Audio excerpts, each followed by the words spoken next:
Hello there, this is Chaplain Jim Toliver. I'm Chaplain Paul Budd. We're here today to share with you some of the things that we get to do here at John Knox Village, the ministry that we're involved in. And basically, want to share the 4 C's, the cornerstone of the chaplain ministry, which are to comfort, connections, community, and continuing care. So let's share a little bit today about comfort and what we do in that area. One of the big areas is the area of prayer, and so we have lots of opportunities here at John Knox to pray from the prayer line that we have. We have a prayer chain that we've started here at John Knox, and we have 20-some people involved in that prayer chain. And yesterday alone, we had 3 requests for our prayer chain. And so it's a vital ministry, I feel, here at John Knox, as well as praying with a lot of people. I'll let Paul talk about the prayer lines. It's such a comfort to be able to tell folks if I go to the hospital and I say, we're going to put you on the prayer line today or prayer chain, knowing that someone is supporting them back here in the village and can lift them up in prayer. I personally experienced that this last year when I had bypass surgery. And there are times, which I imagine you can relate, when you don't really know maybe how to pray for even yourself. But you can relax in the comfort of knowing that other folks are lifting you up and that we have a direct line here that we can send those requests to, and we know that someone's going to lift those up confidentially. That's right. One of the things that we do, and that we do quite a bit of, is hospital visitation. Paul, why don't you speak to that? You went yesterday and kind of share. We try to go to the area hospitals. We don't go downtown Kansas City, but we try to just connect with folks to remind them that hopefully they'll get back either to their apartment or coming back to the care center or rehab. It's a nice connection to let them know that we know where they are and that we're following them and that we will pick up when they come back to the village in some way or another. And a lot of times there's a question or a thought that they might have that we can pass on. Or like yesterday, I make sure that they are connected to their home church, make sure that somebody knows where they are, and just a little bit of connection to what is their home here in the village. Right. Presence is a key word there, whether it's at the hospital, whether going to a room, going to a meeting, going to a service, whatever it is, it's really about presence, and that's so important in times of crisis and need. And we go to celebrations also, birthdays and anniversaries, and so we want to be there for the good occasions, the happy occasions, as well as the harder ones that we are a part of a lot. And so the area of comfort. Some of the things that we started this year, the past year, is a caregivers support group. And it's really a wonderful time of ministry and encouragement for those in our village who are caring, the caretakers for their loved one. And they need support. They have a lot of questions, a lot of anxieties. They feel often alone. And so this group, about 15 people, meet once a month, and they talk about those issues and how they're feeling and where to go for certain things to help them here at the village. And we have a grief support in general group that meets, and grief can cover so many things, not only a loss of someone, but loss of a job, loss of a pet, so many things. And this group meets and talks about their grief and their questions and what they're going through. I'm going to let Paul talk about the Parkinson's. The Parkinson's group has been here for, well, probably since I started here, so it's been here a long time. We do have a number of folks from outside the village, and this is a good resource for people wanting to know what the village is like. A good number of folks come here to our Parkinson's group that don't live here, but they stick around and have lunch a lot of times, but they get an idea of what the village is like. But we have a Dr. Kelly Lyons from the KU Parkinson's and Move Disorder program over at KU comes over once a month and helps us with the Parkinson's support group. And it's quite an outreach, because even yesterday I got a referral of some folks who are going to hopefully move into the village, and they were wondering about, will they have support for their Parkinson's? And we're trying to do some extra work as far as exercise for them as well as education. Yeah, so many ways to comfort, supporting families. You know, another example is a family here at the village that their son had been diagnosed with cancer, and it's terminal. And so now for about a month and a half, we've been walking with them and talking with them and praying with them and just supporting their family in this time of crisis. And it happens quite a bit. One of the ways that we show comfort that really was born out of, well, not born out of, but we did more of probably in the COVID year, was send out care notes. And so not being limited on personal visits, we started sending out a lot more care notes. We're praying for you, lifting them up, just a note that we're there for them. And so we do this every single week, send out care cards.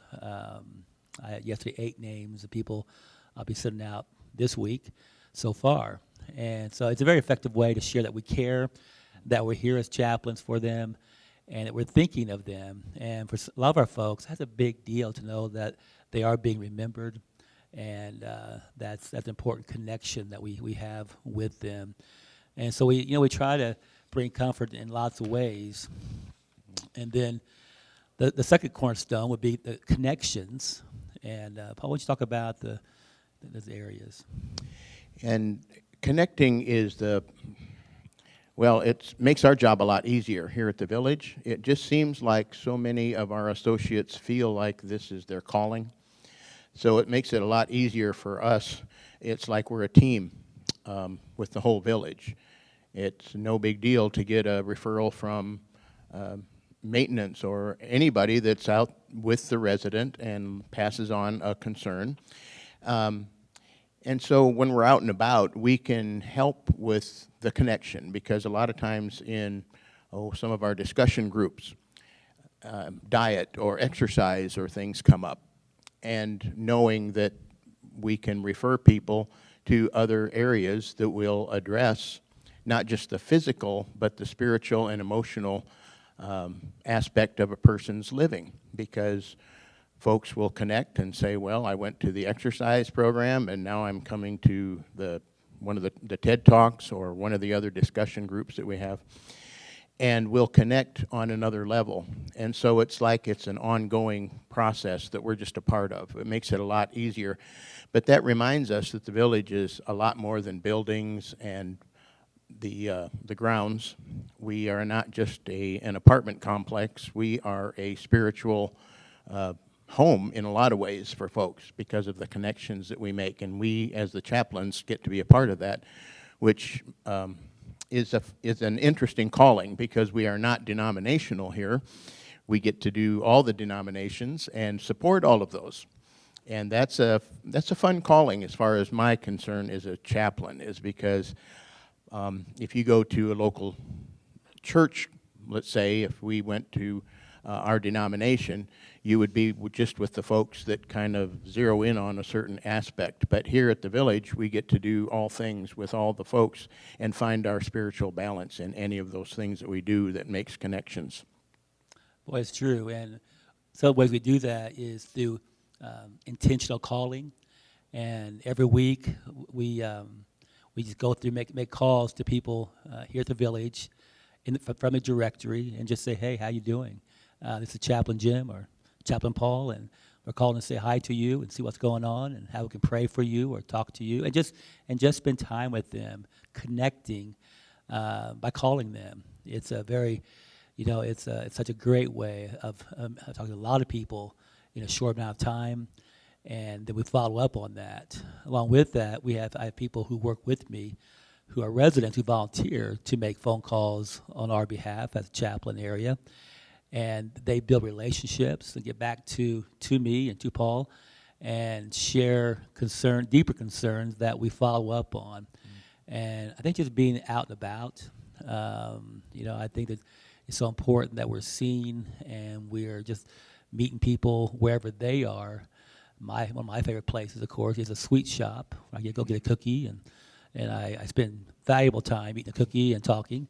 And so we try to go everywhere.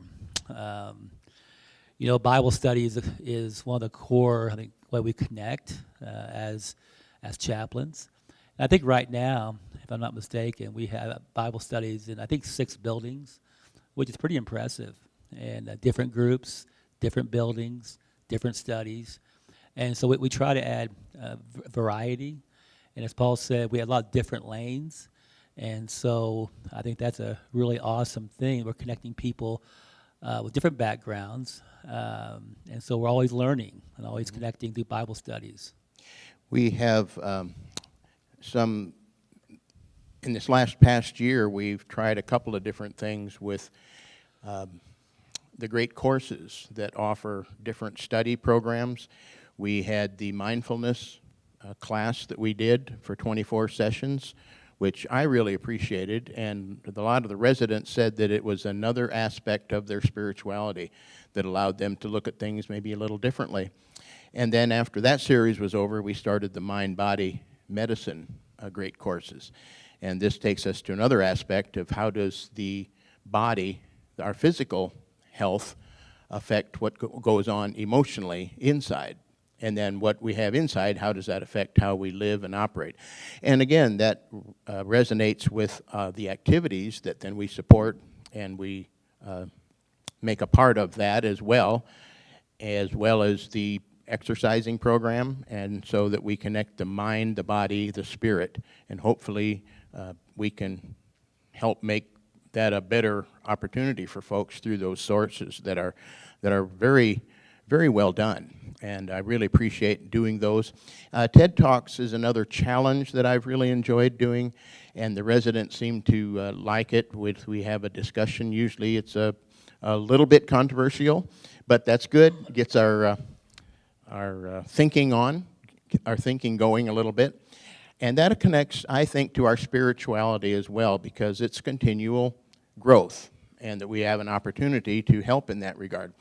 I really enjoy them myself personally, so I enjoy doing them, so it doesn't feel like I'm working at all. But the residents seem to like some of the more challenging ones that we can not necessarily agree on, but we agree to disagree and have some good discussions.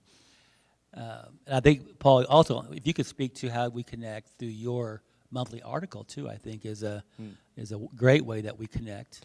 Yeah, I just enjoy continually writing about stuff. When I came here, I realized that if I wrote just a religious article, I'd put everybody to sleep. So I thought, well, we better find something about life. And so I just throw something in there about life that hopefully we struggle with and challenge with, because we don't have the answers, but we can do it together. And our residents relate because they've all done the same things that I'm struggling with, and I talk about and try to find some spiritual direction with whatever's happening in our world today.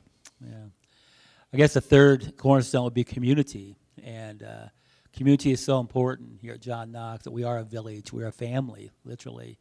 Mm-hmm. And so the sense of being together in bigger groups, it's important to us. And one of the things that we're now doing that at the chapel is a food pantry. Mm-hmm. And it's located in the chapel, and we encourage folks to call or come by anytime during the day. And we're here, Kelly's here, or Andrea's here. And we have volunteers helping with this community outreach within the village. This is for not only our residents, but also for employees here. And these are challenging times. Food prices are crazy, as you know. And so we want to be there for you. We can't offer everything, but we can help you get by maybe a little bit. So please know that we're here for that. We have a lot of events and activities. We just finished up with the Easter Seder service. That was fantastic, and we met at the pavilion, And so we have things like that. Paul, what's some other activities that we do usually? Well, we try to follow, of course, the seasons a little bit and complement, because most of our residents either have a connection to a local area church. Lee Summit is very fortunate that we have so many good area venues of worship that people can be a part of, and we hopefully complement that a little bit, but that we offer a little bit that's also, again, ecumenical, because if we do something at the pavilion, we try to be inclusive, and basically the Christian traditions that we can hopefully support in different ways. Now in our community, we try to be a connection. Well, I jumped ahead. Go ahead, the Seniors on Mission. Well, yeah, some other ways that we do community. We have a group called Seniors on Mission that meets once a month also. And as the title implies, it speaks of being mission-minded, being aware of needs across our country, our community, and world, literally. And they had recently, not a few months ago, speakers from the Ukraine, which is powerful right now. And so this has been a long-term way that we've connected community-wise, as well as the prayer shawl way we connect to your community. We have a group of ladies that do a marvelous job of making shawls, knitting and such. And so whenever someone has a need, going through a crisis in the hospital, they often receive a prayer shawl to know that they're being remembered, and we're praying for them. They're beautiful shawls, and they're so meaningful to people. It's a way, again, that we do community here at John Knox. The amount of work that they put into one prayer shawl is phenomenal. It is. And as I was telling the folks the other day was that I had one up on my sister. She came up from Texas with a prayer shawl from her church for my dad, and I brought a prayer shawl from ours, and ours is beautiful. And That's right. And there's just something about them, because when you just put them on, you just put them on your lap, they just feel warm. I'm not sure how it does that, but there's something special about that. And also, years ago, when a friend of mine was a professor down at Columbia, a place called MU, and he had developed, he told me he had cancer, and he was going to go through some struggles.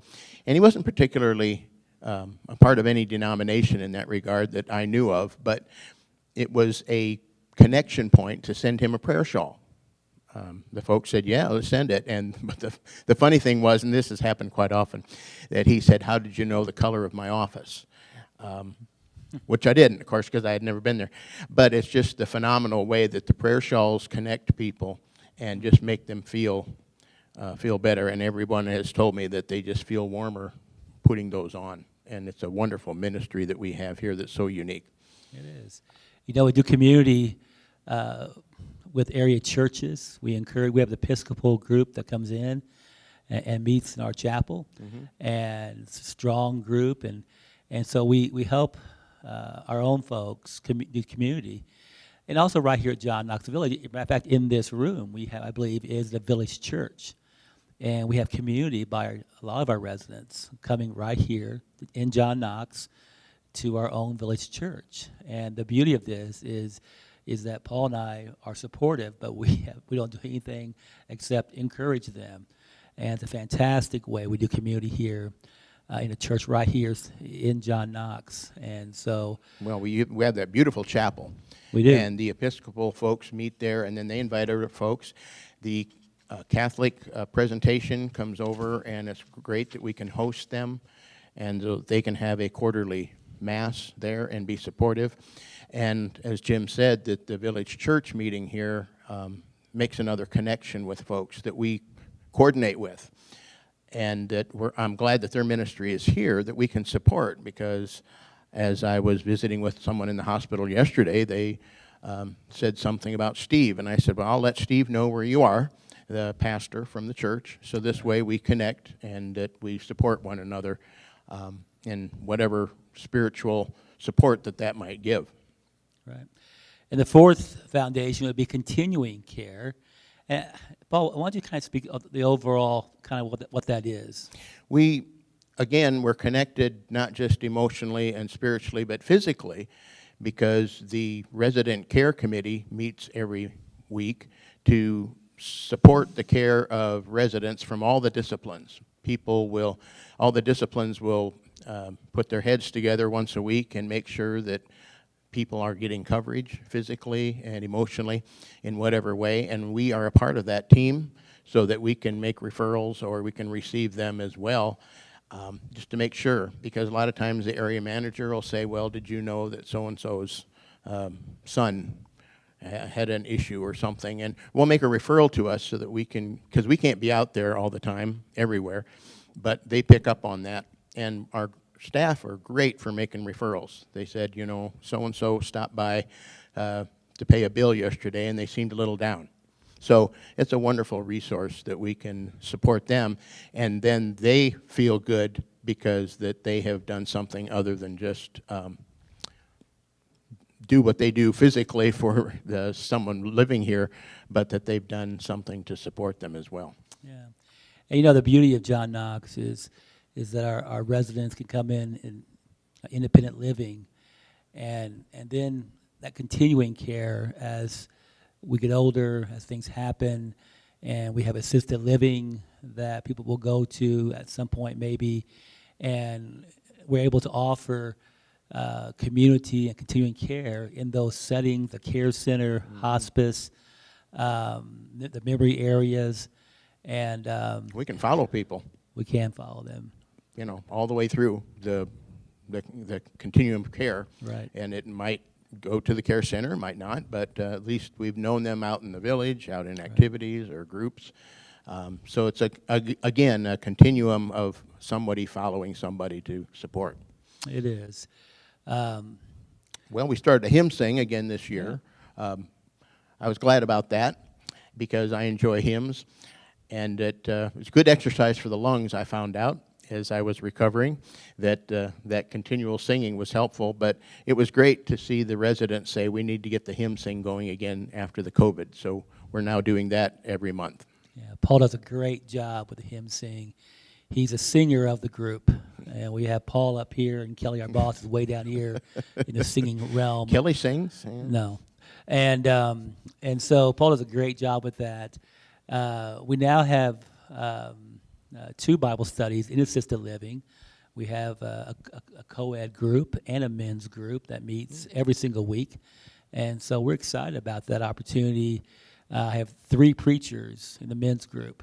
That's phenomenal. And so we enjoy that. We enjoy, as Paul said, those relationships. In the care center, we're so excited. We have weekly worship service again, and it's kind of building back up after COVID. And so we're there every week, and as well as a worship service in the memory care there. Yeah. And this past week, we just started worship services in the other 3 memory care groups, and that just opened back up, and have a chance to go in there and have a short service with them, and then we have a hospice program as well here in the village that have chaplains for that. Often we're called in, and we know this care that continues. We often will visit them in those last days as well. So continuing care is such a beautiful thing here at John Knox. It really is, where we walk with people out in their journey, and so we feel privileged to be here. Yep. I feel privileged to work with Paul, who's been here now for about 85 years. Yeah. I'm kidding, but for a long time, and it's fantastic. And we're blessed to have Kelly as our boss, and so we're here for you. And however we can help, call us, come see us. But we truly enjoy what we do here at John Knox Village.